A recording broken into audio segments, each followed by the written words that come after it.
Muy buenas noches, queridos amigos. Me alegra verles aquí nuevamente para estudiar una porción más de la palabra de Dios.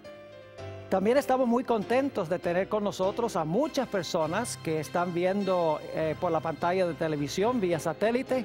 Queremos darles también a cada uno de ustedes una bienvenida muy especial a este tema que se titula El fuego eterno de Sodoma.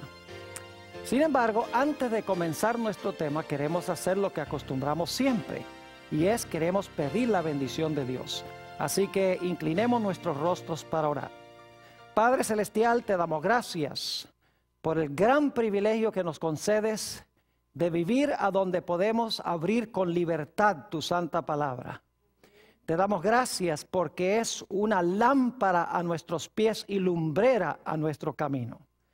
Pedimos, Señor, que esa luz alumbre nuestros pasos en el estudio de este día. Que podamos comprender lo que la Biblia tiene que decir en cuanto al fuego eterno y el destino final de aquellos que rechacen a Jesús. Acompáñanos pues, dirige nuestros pensamientos, te lo pedimos en el nombre de Jesús. Amén. Vamos a comenzar nuestro estudio hoy en el libro de San Lucas, el capítulo 17 y empezando en el versículo 28. San Lucas, el capítulo 17 y el versículo 28. Aquí se está haciendo una comparación entre lo que sucedió en el Antiguo Testamento con las ciudades de Sodoma y Gomorra y lo que va a suceder cuando nuestro Señor Jesucristo venga en poder y gloria. Dice allí, asimismo, como sucedió en los días de Lot, comían, bebían, compraban, vendían, plantaban, edificaban.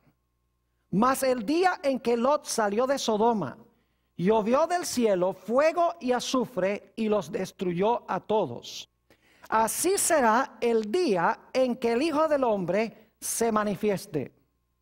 Voy a parar ahí en ese versículo porque ya hemos visto en estos versículos que acabo de leer que hay una comparación entre la destrucción de las ciudades de Sodoma y Gomorra y la destrucción final del mundo cuando Jesucristo venga en poder y gloria.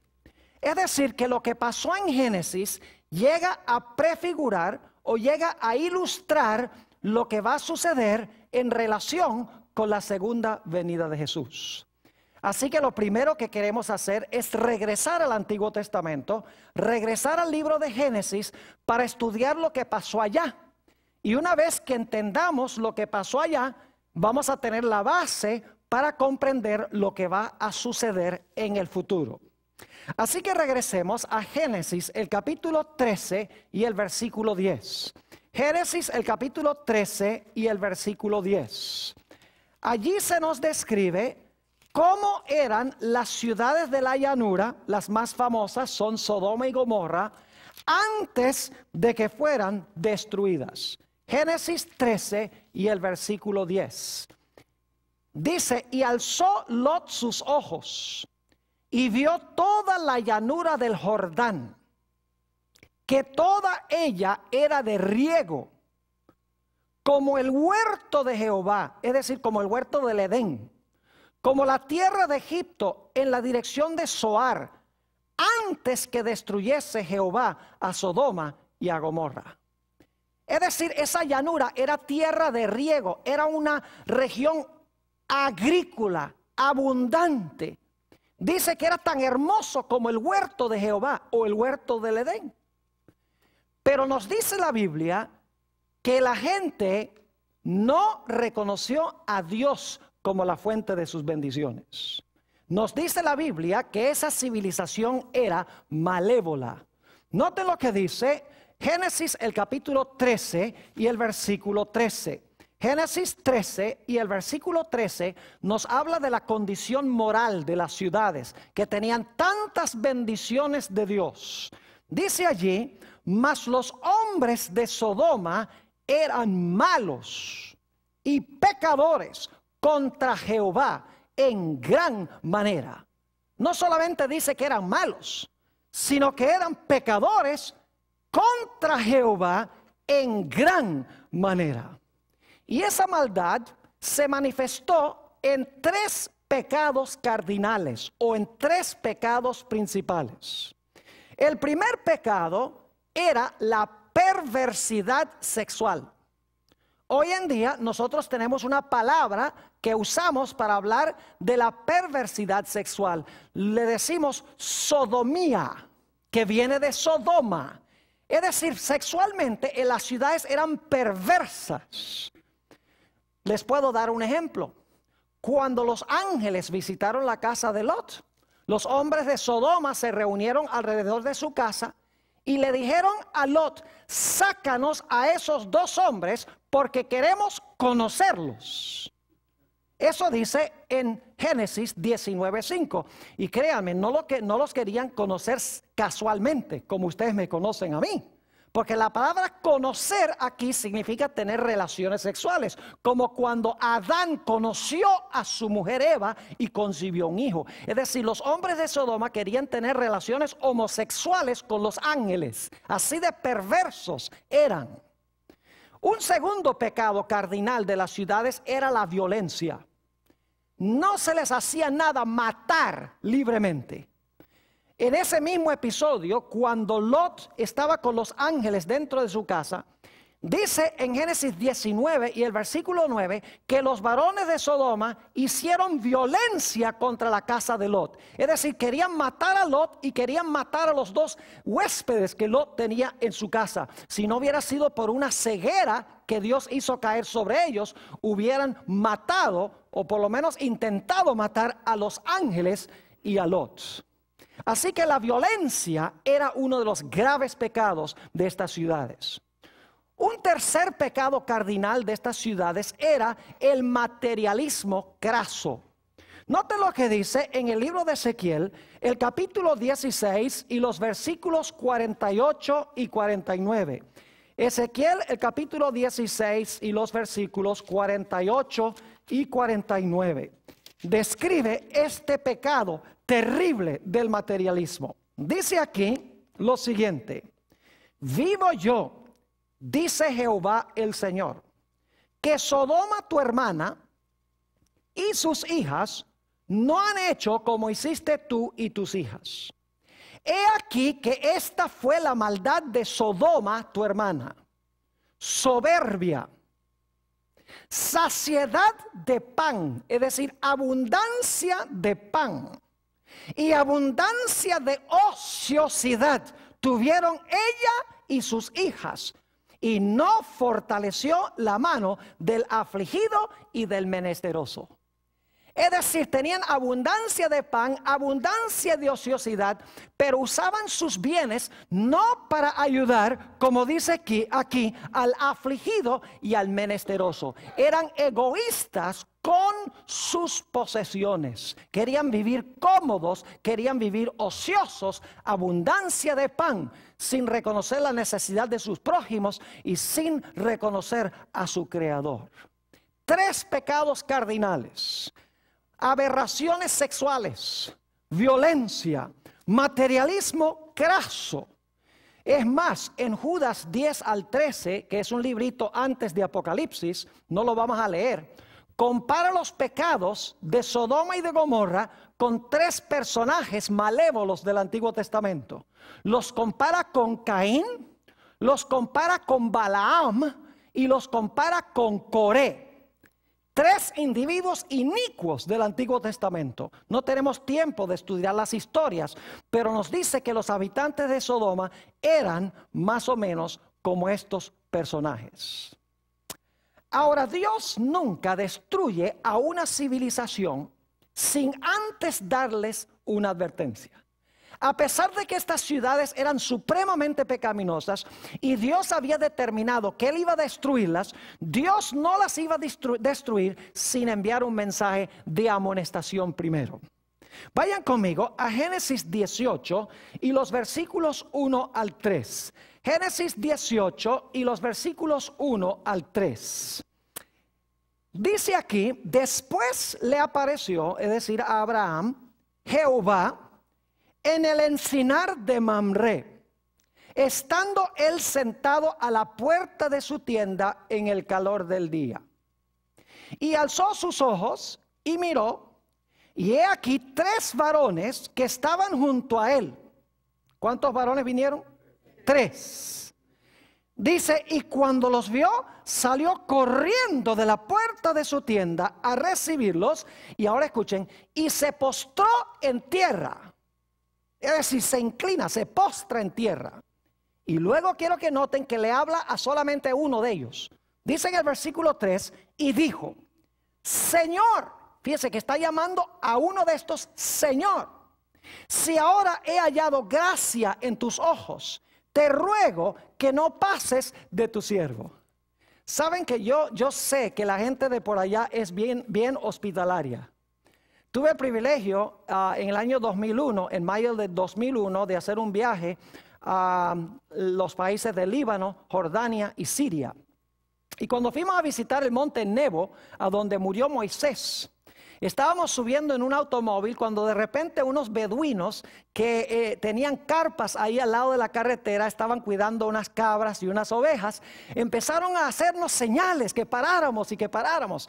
Y paramos. Y Sarkis, quien es un miembro de esta iglesia, atiende el grupo arminiano, empezó a hablar con ellos porque él habla árabe. Y nosotros, pues los 2 gringos que estábamos ahí, no entendíamos ni papa lo que estaban hablando. Y el que nos acompañaba hacía que no podíamos. Y entonces cuando seguimos viaje le preguntamos, ¿qué era lo que ustedes estaban hablando? Y dice Sarkis, dice, lo que pasa es que ellos nos estaban invitando para que fuéramos a almorzar en su carpa. Es decir, gente súper hospitalaria. Así pasó con Abraham. Abraham vio a estos 3 personajes, reconoció que un personaje era súper especial. Dice que se inclinó a él y dice también que le dirigió la palabra a él. Pero eran 3 varones. Noten Génesis 18 y el versículo 16. Génesis 18, 16. Después que Abraham atiende a estos 3 personajes, quiero que noten lo que hacen estos 3 personajes. Dice en el versículo 16, y los varones, ¿cuántos eran?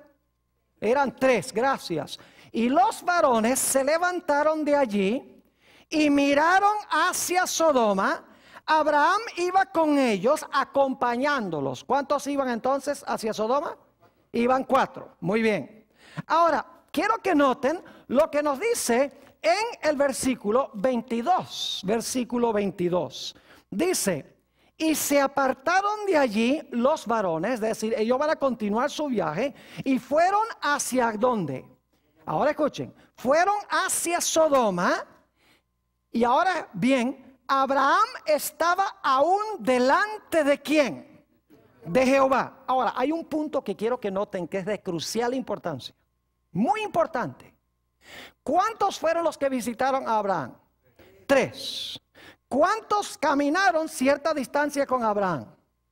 3. Pero ¿cuántos de los 3 llegaron a Sodoma? 2. Noten Génesis 19 y el versículo 1. Dice, llegaron pues los 2 ángeles. Ahora sabemos que los personajes eran ángeles. No solo varones, sino ángeles. Llegaron pues los 2 ángeles a Sodoma a la caída de la tarde, y Lot estaba sentado a la puerta de Sodoma, y viéndolos Lot se levantó a recibirlos y se inclinó hacia el suelo. ¿Cuántos llegaron a la ciudad de Sodoma? Llegaron solamente 2. ¿Cuántos llegaron a Abraham? A Abraham llegaron 3. Inmediatamente uno se pregunta, ¿qué sucedió con el otro? Ahora, antes de contestar qué sucedió con el otro, ¿pueden ustedes pensar de alguna parte de la Biblia a donde se mencionan 3 ángeles? ¿A dónde? Díganme ustedes, ¿a dónde en la Biblia se mencionan 3 ángeles? En Apocalipsis, el capítulo 14. Así que si ustedes leen aquí que vienen 3 varones y descubren que son ángeles, inmediatamente debe levantarse la curiosidad y decir, ¿será que hay alguna conexión entre esta historia en Génesis y con Apocalipsis el capítulo 14? Y vamos a ver que sí hay una conexión estrecha entre Apocalipsis 14 y Génesis 18. Ahora, ¿qué pasó con el otro personaje? ¿Y quién era el otro personaje? Bueno, regresemos otra vez al versículo 22. Dice, y se apartaron de allí los varones. ¿Cuántos varones fueron a Sodoma finalmente? 2. Y dice, y fueron hacia Sodoma. Es decir, 2 fueron hacia Sodoma. Pero Abraham estaba aún delante de ¿quién? Delante de Jehová. ¿Quién era el otro personaje? El otro personaje era Jehová. Ahora, hay algo que tengo que decirles, no tengo tiempo de leer los versículos, pero en el Antiguo Testamento se identifica al ángel de Jehová como Jehová. En varios pasajes del Antiguo Testamento, el ángel de Jehová es Jehová. Es decir, que el otro personaje era el ángel de Jehová. Y Abraham se quedó delante de este ángel, podríamos decir el primer ángel. Los otros 2 se fueron a Sodoma. Ahora quiero que noten la conversación que se realiza entre Abraham y este ángel, este primer ángel. Génesis 18 y el versículo 22. Génesis el capítulo 18 y el versículo 22. Dice, y se apartaron de allí los varones y fueron hacia Sodoma, pero Abraham estaba aún delante de Jehová. Y se acercó a Abraham y dijo, ¿destruirás también al justo con el impío? Es decir, vas a destruir, cuando destruyes a Sodoma y Gomorra, vas a destruir a los buenos y a los malos juntos. Versículo 24. Quizá haya 50 justos dentro de la ciudad. ¿Destruirás también y no perdonarás al lugar por amor a los 50 justos que están dentro de él? Ahora escuchen, importante este versículo. Lejos de ti el hacer tal, que hagas morir al justo con el impío, y que sea el justo tratado como el impío. Nunca tal hagas. El juez de toda la tierra no ha de hacer lo que es justo. ¿Qué es lo que quiere Abraham que haga Jehová?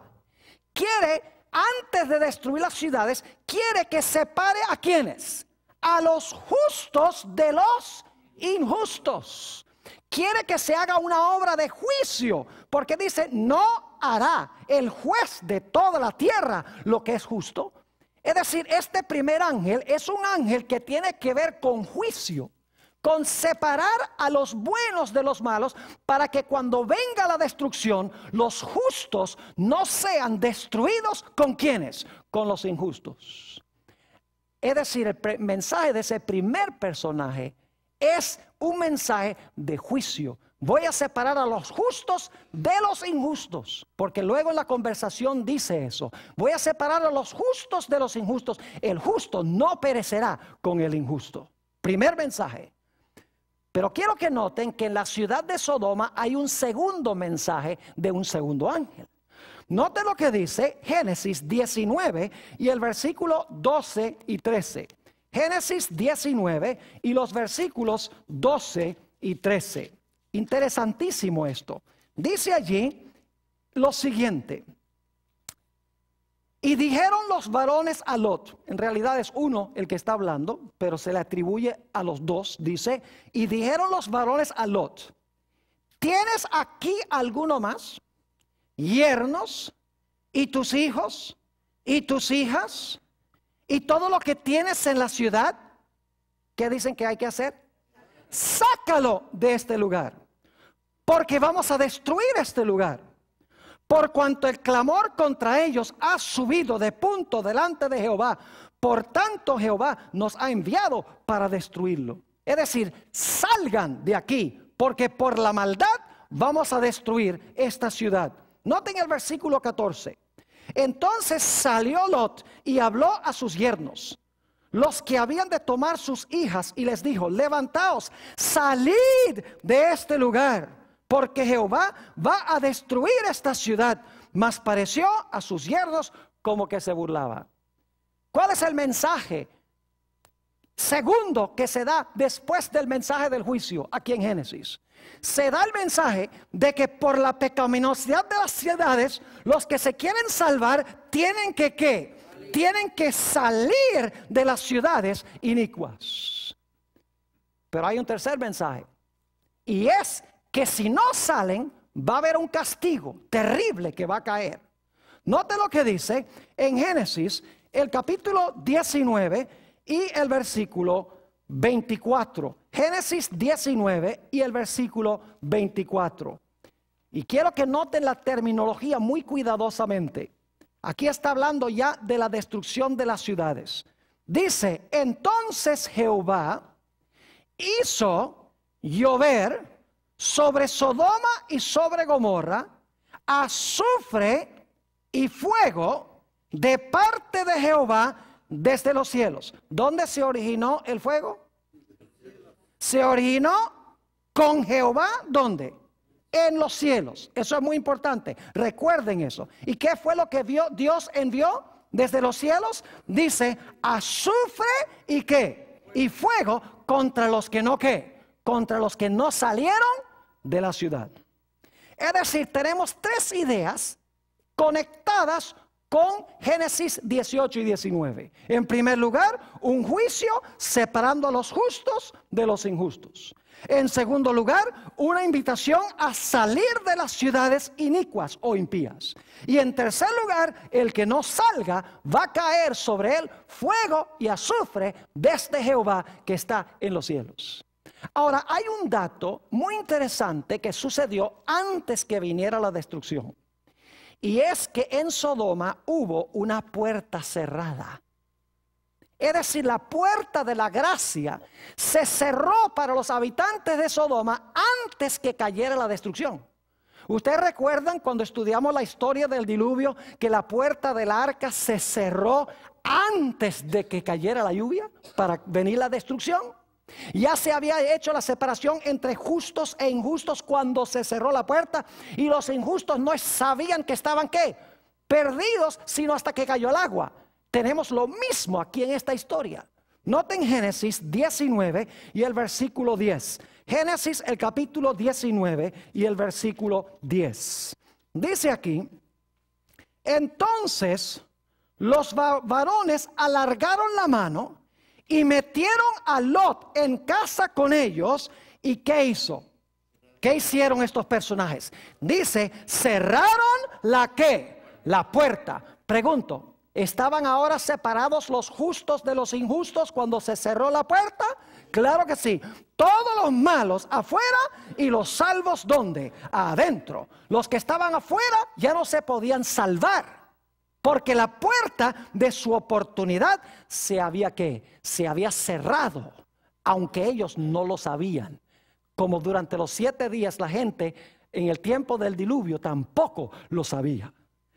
Ahora quiero que notemos otra vez Génesis, el capítulo 19, el versículo 24, y luego vamos a leer también el versículo 28. Noten el versículo 24.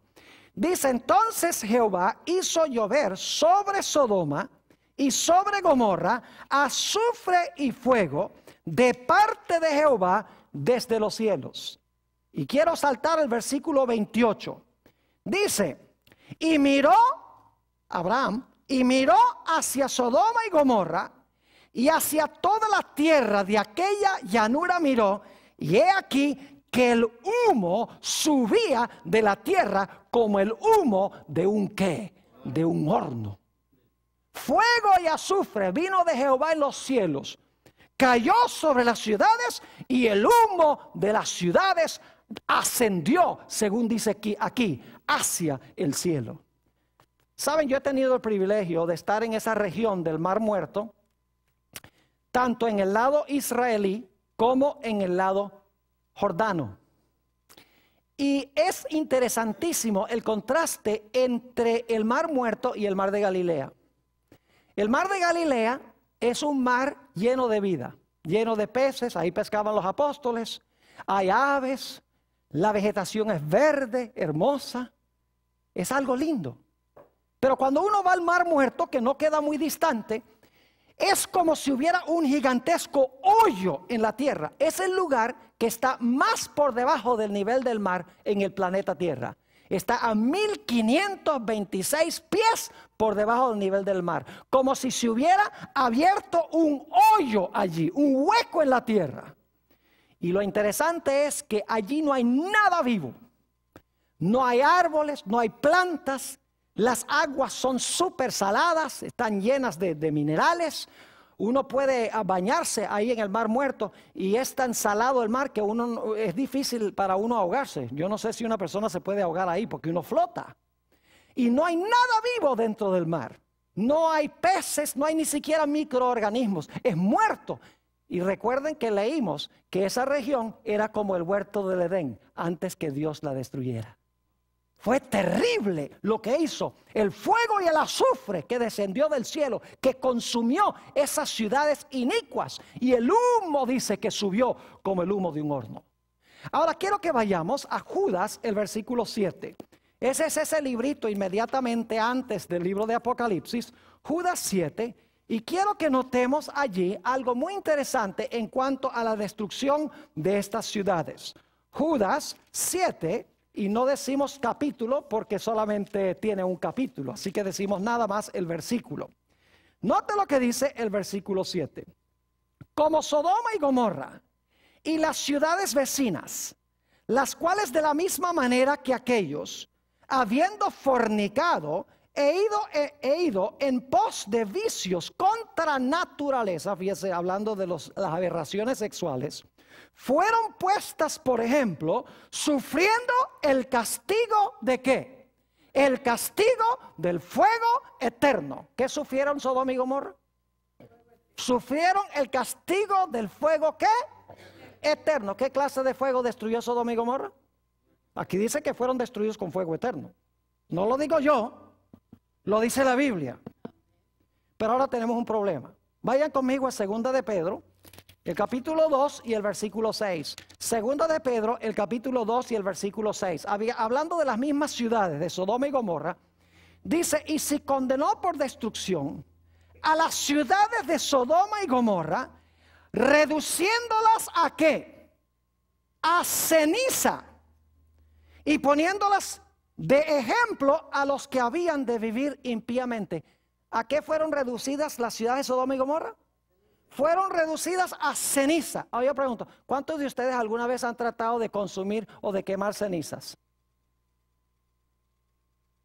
¿Cuántos han tratado de usar cenizas como combustible? Dice, pastor, eso es ridículo. Las cenizas no se consumen porque todo lo que había para consumir se consumió. Y el resultado fue las cenizas. Entonces, si las ciudades de Sodoma y Gomorra fueron reducidas a ceniza, ¿cómo es que fueron destruidos con fuego eterno? ¿Entienden el problema? Si fueron reducidas a ceniza, no se están quemando hoy. Sin embargo, dice la Biblia que fueron destruidas las ciudades ¿con qué? Con fuego eterno. ¿Cómo entendemos este asunto? La Biblia tiene la explicación. Vayan conmigo a Deuteronomio, el capítulo 4 y los versículos 23 y 24. Deuteronomio 4 y los versículos 23 y 24. Escuchen con cuidado este asunto.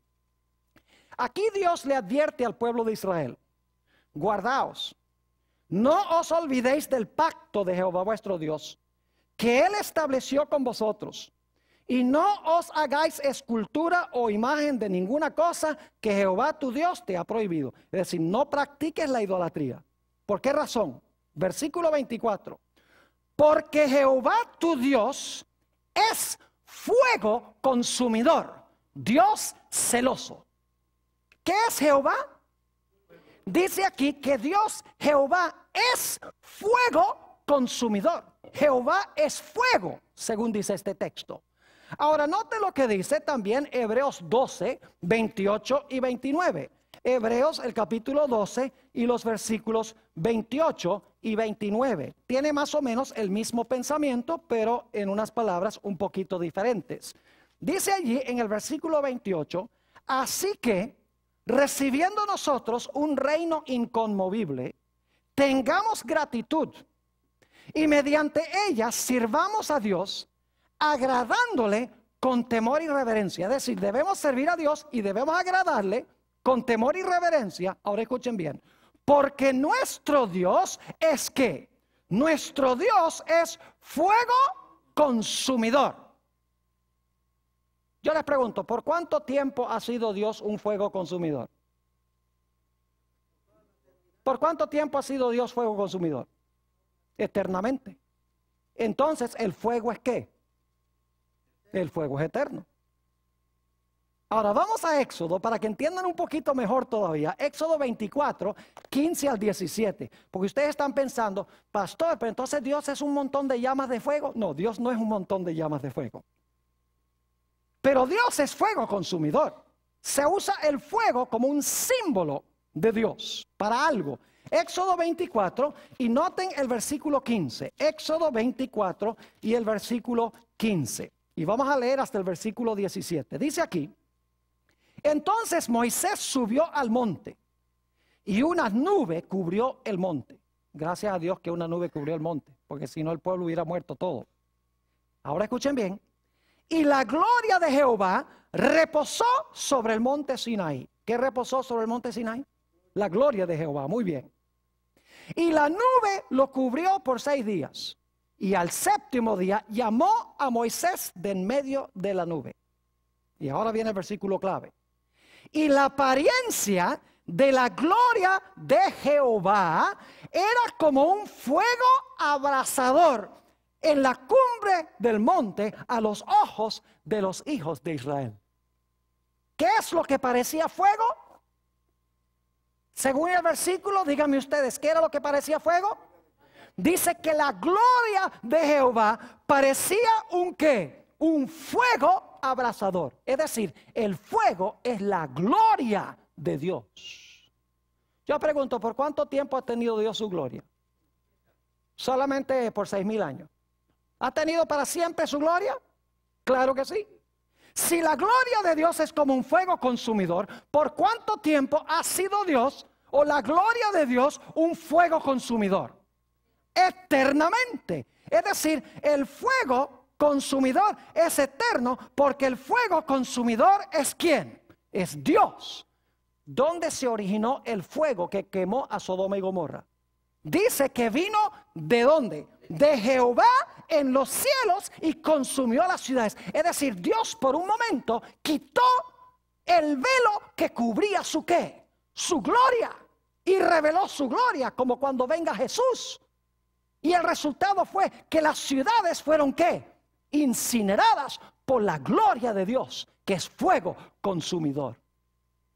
Ahora podemos entender un poquito más lo que sucedió con Sodoma y Gomorra. El fuego que consumió a Sodoma y Gomorra es eterno porque Dios es el fuego. Pero lo que consumió no es eterno porque se apagó. Es decir, después que las ciudades de Sodoma y Gomorra se apagaron, el fuego continuó ardiendo porque el fuego es Dios. ¿Me están entendiendo lo que estoy diciendo? Es decir, porque Dios es el fuego consumidor, el fuego no se apaga nunca. Pero lo que sí se apagó fue lo que el fuego consumió, lo que el fuego quemó. No dice que las ciudades iban a arder eternamente, dice que el fuego es eterno, no lo que el fuego quema. Ahora vamos al libro de Malaquías, el capítulo 4 y el versículo 1, y vamos a leer también el versículo 3. Malaquías, el capítulo 4 y el versículo 1, y luego vamos a leer también el versículo 3.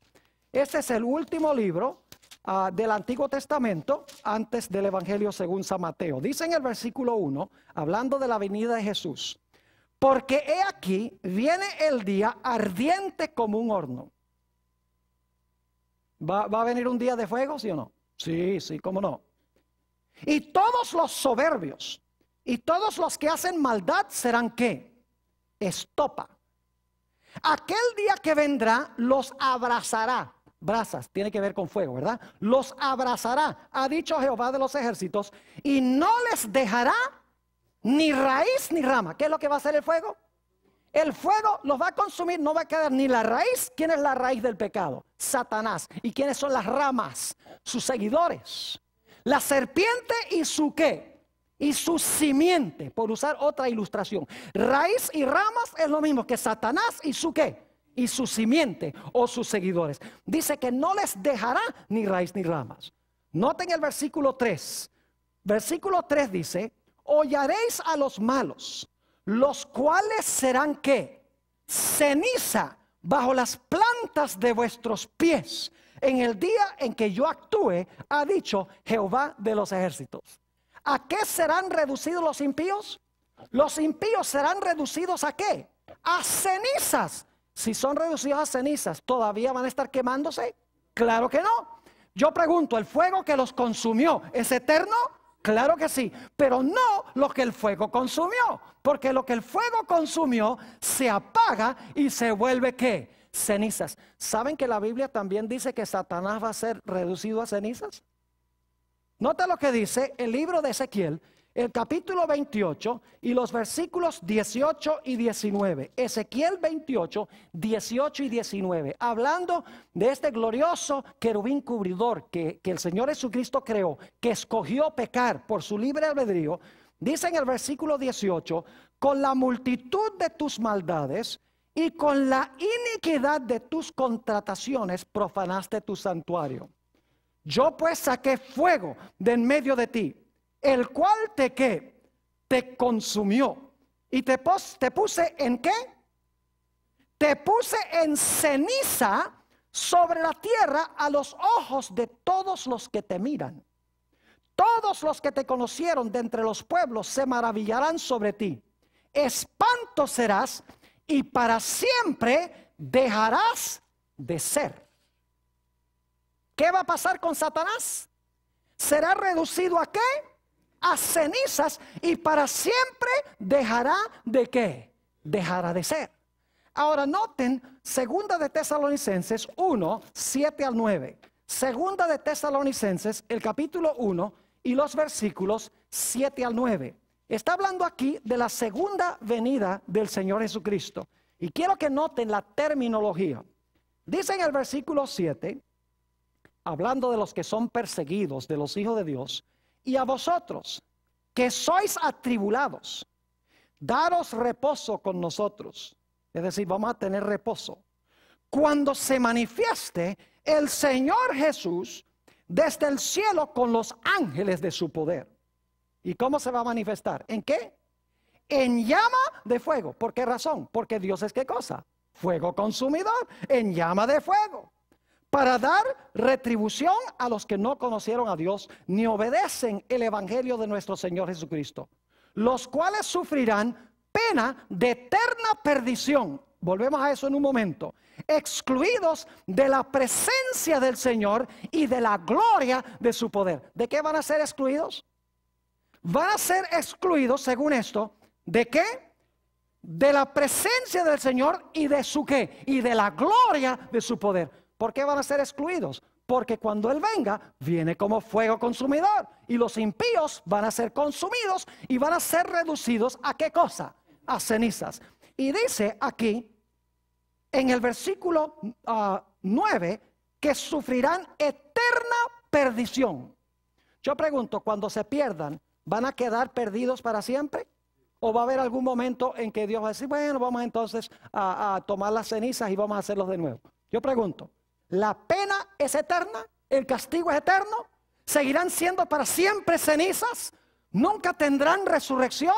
Claro que sí. La pena o el castigo es ¿qué? Es eterno. No en el proceso del castigo, sino el resultado del castigo es eterno. El fuego los consume y quedan castigados para siempre, porque son reducidos ¿a qué? Reducidos a ceniza. Es interesante notar que en 1 de Timoteo 6:16 se nos dice que Dios habita en luz inaccesible y que ninguno de los hombres ha visto ni puede ver en su condición pecaminosa. Ahora podemos entender un poco más esos versículos que para muchas personas son confusos, donde dice, por ejemplo, en San Mateo el capítulo 25, el 41, dice que los impíos serán castigados con un castigo eterno. No hay problema, porque son consumidos, se vuelven cenizas Y el castigo dura para siempre, porque nunca van a resucitar. Ahora podemos entender Mateo 25 y el versículo 46, a donde se nos dice que los impíos serán echados al fuego eterno y sufrirán castigo eterno. No dice que ellos se van a consumir eternamente, sino que el fuego al cual son echados es eterno. No son ellos los eternos que se están quemando, sino el fuego que los consume es eterno, porque el fuego es ¿quién? El fuego es Dios. ¿Están entendiendo lo que estoy diciendo? Ahora, prepárense para una gran sorpresa. ¿Saben ustedes que los que van a vivir en el fuego eterno no son los malos, sino los buenos? Las iglesias lo tienen al revés. Dice, los malos van a estar en las llamas quemándose y revolcándose para siempre. La Biblia dice que en el fuego eternamente van a estar son los buenos. Vayan conmigo a Isaías, el capítulo 33, para que se den cuenta que no lo digo yo, lo dice la palabra de Dios. Isaías 33, y vamos a leer en primer lugar en cuanto a los impíos. Dice en el versículo 12, hablando de los malos, y los pueblos serán como cal quemada.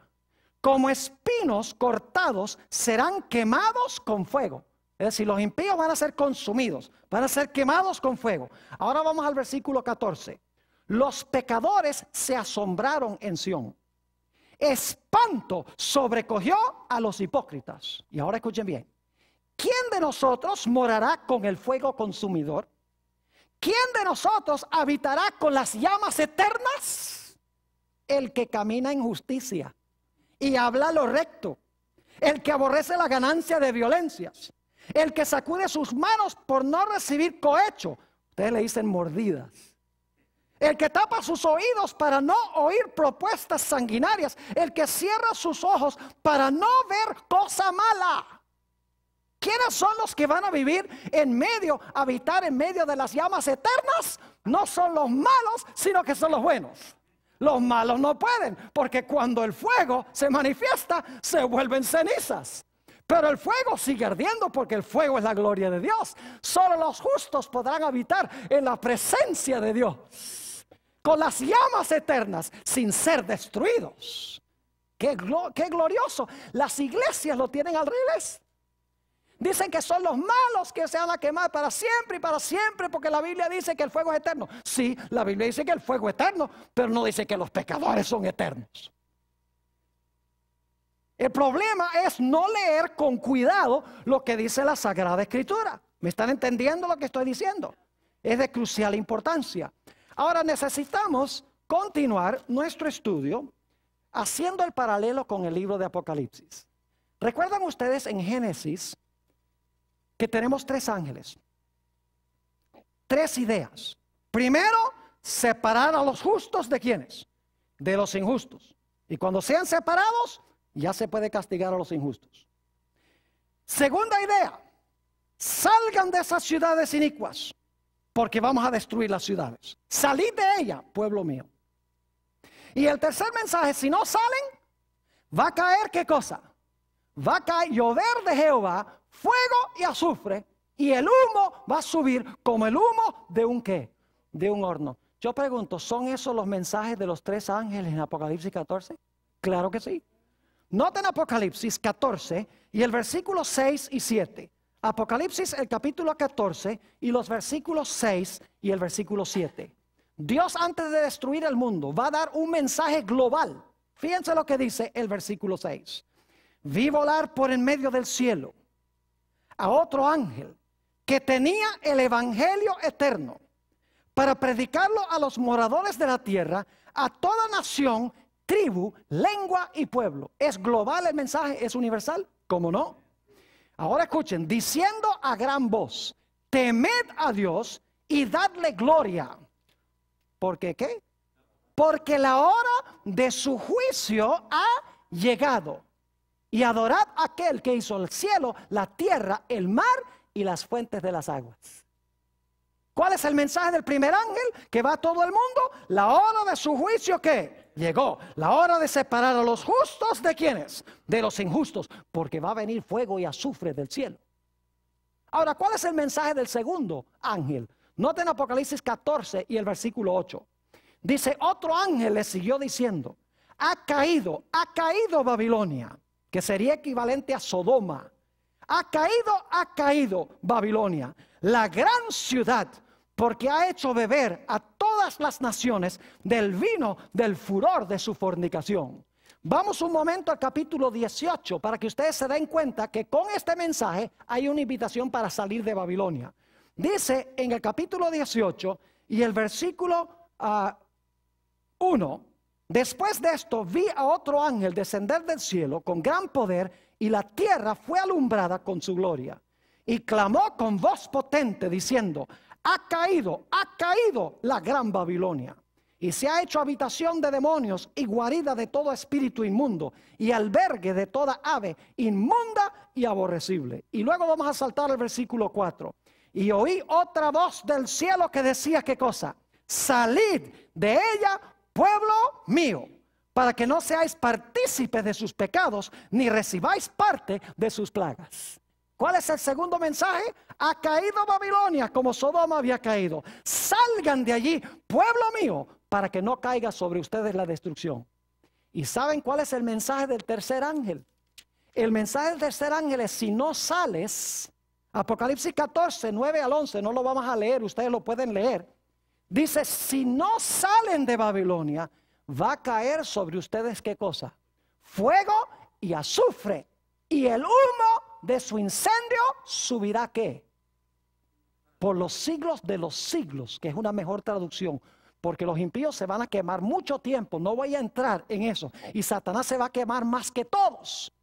Primero Satanás se va a quemar más. Luego sus ángeles se van a quemar después de él lo más. Y finalmente los impíos son los que se van a quemar menos. No voy a entrar a eso ahora, pero quiero que noten que Satanás se va a quemar junto con los impíos por los siglos de los siglos. Pero finalmente se van a apagar, no me entiendan mal. Es decir, van a ser reducidos a cenizas. El mensaje del tercer ángel entonces habla de lo mismo que nosotros encontramos en Génesis. Y es la idea de fuego y azufre y humo que asciende.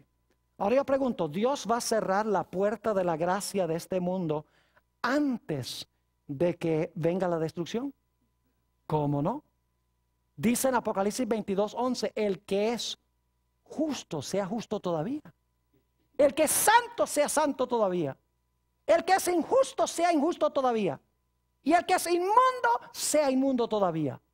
Y luego dice, he aquí yo vengo presto. Es decir, la separación se realiza antes. La puerta de la gracia se cierra antes. Y así como los impíos rodearon la casa de Lot para tratar de destruirlo, la Biblia enseña que los impíos van a rodear al pueblo de Dios para intentar destruir también al pueblo de Dios. En el gran tiempo de angustia que menciona Daniel el capítulo 12, el tiempo de angustia cual no fue desde que hubo nación, pero en aquel tiempo el pueblo de Dios será libertado. Todo el que se hallare escrito en el libro. Ahora yo quiero concluir nuestro tema haciendo la pregunta: ¿cómo podemos nosotros estar seguros de habitar con Dios, quien es un fuego consumidor? Les voy a mencionar solamente los versículos por la premura del tiempo. Ustedes los tienen en la lista. En Hebreos el capítulo 12, 28 y 29 dice que debemos servir a Dios con temor y reverencia, porque Dios es fuego consumidor. Mateo 5 y el versículo 8, ese ni siquiera tenemos que buscarlo porque es una de las bienaventuradas. Mateo 5, 8 dice, bienaventurados los de ¿qué? Los de limpio corazón, porque ellos ¿qué? Porque ellos verán a Dios. ¿Qué tenemos que tener para ver a Dios? Cuando venga, necesitamos tener limpio corazón. Y saben que en Isaías el capítulo 33, si van conmigo un momento allí, Isaías 33 y el versículo 17, después de decirnos quiénes van a habitar en medio del fuego devorador, nos dice algo muy interesante. Dice en el versículo 17, tus ojos verán al rey en su ¿qué? En su hermosura. Verán la tierra que está lejos. ¿Y saben cuál es esa tierra que está lejos? Esa tierra que está lejos es el cielo, a donde habita el rey, a donde habita Dios. Noten también lo que nos dice en Primera de San Juan, el capítulo 3 y el versículo 1 al 3. Primera de San Juan, el capítulo 3 y el versículo 1 al 3, sobre la preparación necesaria que tenemos que tener para pararnos victoriosamente cuando Jesús venga. Dice allí en el versículo 1, mirad cuál amor nos ha dado el Padre, para que seamos llamados hijos de Dios. Por esto el mundo no nos conoce, porque no le conoció a Él. Amados, ahora somos hijos de Dios, y aún no se ha manifestado lo que hemos de ser. Pero sabemos que cuando Él se manifieste, seremos semejantes a Él, porque le veremos tal como Él es. Fíjense otra vez la idea de ver. Bienaventurados los de limpio corazón, porque ellos verán a Dios. Dice en Isaías 33, los que habitan en el fuego, dice, verán al Rey en su hermosura. Aquí dice, pero sabemos que cuando Él se manifieste, seremos semejantes a Él, porque le veremos tal cual es. ¿Y qué debemos hacer? Versículo 3. Dice, y todo aquel que tiene esta esperanza en Él, ¿qué debe hacer? Se purifica a sí mismo, así como también Él es ¿qué? Puro. Es decir, para verlo necesitamos pasar por un proceso de ¿qué? De purificación. Tenemos también Hebreos 12:14, donde dice, seguid la paz con todos y la santidad, sin la cual nadie verá al Señor. Es decir, la idea de desarrollar un carácter santo semejante al de Jesús. En Apocalipsis 22, 2 y 3 dice que los que lleguen al cielo van a ver el rostro de Jehová. Dice, verán su rostro y su nombre estará en sus frentes. Podremos habitar en la presencia de un Dios santo sin ser consumidos. Noten segunda de San Pedro, el capítulo 3, la misma idea, segunda de Pedro, el capítulo 3, y voy a leer empezando en el versículo 10. Es decir, Dios nos está diciendo que debemos preparar un carácter para habitar con un Dios santo. Y Él nos da poder para desarrollar ese carácter. Dice en el versículo 10, pero el día del Señor vendrá como ladrón en la noche, en el cual los cielos pasarán con gran estruendo, y los elementos ardiendo serán deshechos, y la tierra y las obras que en ellas hay serán quemadas. Puesto que todas estas cosas han de ser deshechas, siendo que Dios va a consumir todo, ahora dice, ¿cómo no debéis vosotros andar en santa y piadosa manera de vivir? Como todo va a ser deshecho, todo va a ser quemado, debemos vivir ¿cómo? Piamente. Versículo 12. Esperando y apresurándoos para la venida del día de Dios, en el cual los cielos encendiéndose serán deshechos y los elementos siendo quemados se fundirán. Pero nosotros esperamos según sus promesas cielos nuevos y nueva tierra, en los cuales mora la justicia. Y ahora noten el versículo 14. Por lo cual, oh amados, estando en espera de estas cosas, procurad con diligencia ser hallados por Él sin ¿qué? Sin mancha e irreprensibles en ¿qué? En paz. Es decir, Dios espera que nosotros desarrollemos un carácter santo, un carácter limpio para verlo y para habitar con Él por los siglos de la eternidad. Ahora la pregunta clave es ¿cómo podemos hacerlo? Nosotros no podemos, pero la palabra de Dios sí puede. Hemos leído antes en este seminario el Salmo 119 y el versículo 11, donde dice, tu palabra he escondido en mi corazón. ¿Para no qué? Para no pecar contra ti. Mientras estamos metidos en la palabra de Dios, nuestra mente es transformada a imagen de Dios, a imagen de Jesús. Mientras estamos todo el tiempo viendo televisión, nuestra mente es transformada a la imagen del televisor. Lo que dejamos entrar por nuestros ojos y oídos nos hace lo que somos. Más como Jesús o más como el mundo. Por eso debemos llenar nuestra mente de cosas buenas. Preparar un carácter santo. El Señor Jesucristo dijo en San Juan 15 y el versículo 3. San Juan 15 y el versículo 3. Ellos ya son limpios, hablando de sus discípulos, por la palabra que yo les he hablado. Cuando leemos la palabra, asimilamos la palabra entra y purifica y limpia nuestro corazón. En Efesios 5:26 dice que la iglesia es purificada o limpiada en el lavacro por la palabra. Ahí está otra vez, la palabra de Dios entra, limpia nuestro ser cuando dedicamos tiempo a contemplar a Jesús en su palabra. Y dedicamos menos tiempo al televisor y a las cosas que no nos hacen bien. Como leímos en nuestro tema, nuestro último tema, nosotros mirando a cara descubierta como en un espejo la gloria del Señor, ¿somos qué? Somos transformados de gloria en gloria a su misma semejanza. La historia de Sodoma y Gomorra nos ilustra 4 clases de personas para concluir. En primer lugar está Abraham, que nunca vivió en Sodoma y Gomorra. Representa a los que nacieron en el evangelio puro bíblico, que han estado en la verdad siempre. En segundo lugar, tenemos a Lot, quien vivía en Sodoma, pero no compartía la pecaminosidad de Sodoma, según nos dice 2 de Pedro 2, 7 y 8. Dice que lloraba y clamaba por los pecados de la ciudad. Y él salió, fue llamado a salir de allá y se integró al pueblo de Dios. Tercera clase de personas representada por la mujer de Lot. Salió de Sodoma, pero tenía Sodoma en el corazón. Gente que se une al remanente de Dios, pero sigue con el corazón en el mundo. Y la última clase son aquellos que fueron destruidos, que nunca salieron. Que Dios nos bendiga y estemos en el grupo correcto.